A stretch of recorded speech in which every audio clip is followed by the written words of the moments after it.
Russian president Vladimir പുടിന്റെ കടുത്ത വിമർശകനായിരുന്ന Alexei നവാൽനിയുടെ മരണം ആസൂത്രിതമായ കൊലപാതകമാണെന്ന് സ്ഥിരീകരിക്കുന്ന ഞെട്ടിക്കുന്ന റിപ്പോർട്ടുകൾ പുറത്ത്. ദക്ഷിണ അമേരിക്കൻ മഴക്കാടുകളിൽ മാത്രം കാണപ്പെടുന്ന അതീവ മാരകമായ പോയിസൺ ഡാർട്ട് ഫ്രോഗ് എന്ന വിഷത്തവളയുടെ ചർമ്മത്തിൽ നിന്ന് വേർതിരിച്ചെടുക്കുന്ന വിഷം ഉപയോഗിച്ചാണ് അദ്ദേഹത്തെ വധിച്ചതെന്ന് Britain, France, Germany, Sweden, Netherlands സംയുക്തമായി വെളിപ്പെടുത്തി. നവാൽനിയുടെ മൃതദേഹത്തിൽ നിന്ന് ശേഖരിച്ച സാമ്പിളുകൾ വിദേശ ലാബുകളിൽ നടത്തിയ പരിശോധനയിലാണ് എപ്പിബാറ്റിഡിൻ എന്ന മാരകമായ ന്യൂറോടോക്സിന്റെ സാന്നിധ്യം കണ്ടെത്തിയത്. സാധാരണ വേദന സംഹാരിയായ മോർഫിനേക്കാൾ 100 മുതൽ 200 മടങ്ങ് വരെ വീര്യമുള്ളതാണ് ഈ വിഷം.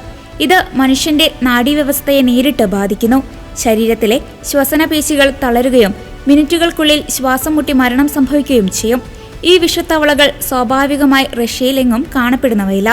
മാത്രമല്ല, പ്രത്യേകതരം പ്രാണികളെ ആഹാരമാക്കുന്ന കാട്ടുതവളകളിൽ നിന്ന് മാത്രമേ ഈ വിഷം ലഭിക്കൂ. ഇത്തരം ഒരു അപൂർവ വിഷം സംഘടിപ്പിക്കാനും അത് നവാൽനിയെ പോലെ അതീവ സുരക്ഷയുള്ള ജയിലിൽ കഴിയുന്ന ഒരാൾക്ക് നൽകാനും റഷ്യൻ ഭരണകൂടത്തിന് മാത്രമേ സാധിക്കൂ എന്ന് ബ്രിട്ടീഷ് വിദേശകാര്യ സെക്രട്ടറി യെവറ്റ് കൂപ്പർ പറഞ്ഞു.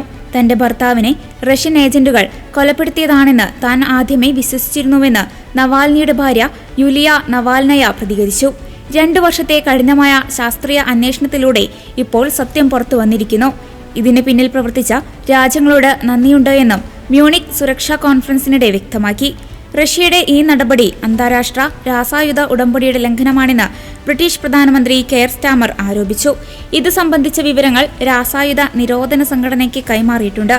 അതേസമയം ഈ റിപ്പോർട്ടുകൾ വെറും കുപ്രചാരണമാണെന്ന് റഷ്യൻ വാർത്താ ഏജൻസിയായ ടാസ് വഴി മോസ്കോ പ്രതികരിച്ചു.